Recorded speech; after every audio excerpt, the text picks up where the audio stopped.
L'industrie aérienne continue de grandir grâce aux compagnies à bas prix. Pour la première fois en 2016, le trafic de ces compagnies a franchi le cap du milliard de passagers transportés, représentant 28% du trafic mondial. C'est en tout cas ce qui ressort du bilan préliminaire publié par l'Organisation de l'aviation civile internationale. Au total, les compagnies aériennes régulières du monde entier ont transporté plus de 3,7 milliards de passagers, soit 6% de plus qu'en 2015. Toutes les régions du monde ont contribué à cette croissance du trafic aérien ininterrompue depuis 2008. Mais ce sont celles où la progression des compagnies low cost est la plus forte qui affichent les plus forts taux de croissance. C'est le cas de l'Asie. On passe de devenir le premier marché aérien avec un trafic en hausse de 8% à l'international et de 10% domestique. Elle absorbe désormais 29% du trafic mondial et plus d'1 milliard de passagers internationaux.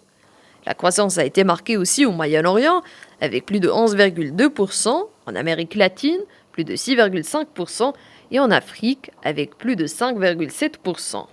En revanche, pour l'Amérique du Nord, où les grandes compagnies traditionnelles ont repris la main sur leur marché intérieur et où le marché reste essentiellement domestique, la part du low-cost plafonne 25%, tandis que la croissance du trafic n'est que de 3,5% à l'international et 4,9% sur les lignes intérieures.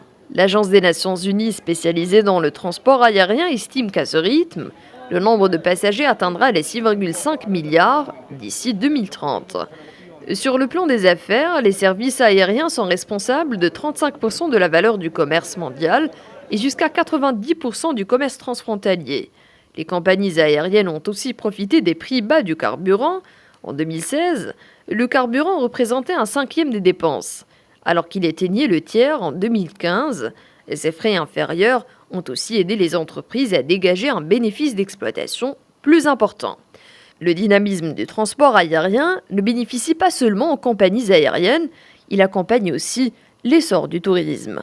Au total, la moitié des touristes ayant franchi une frontière en 2016 l'ont fait en avion.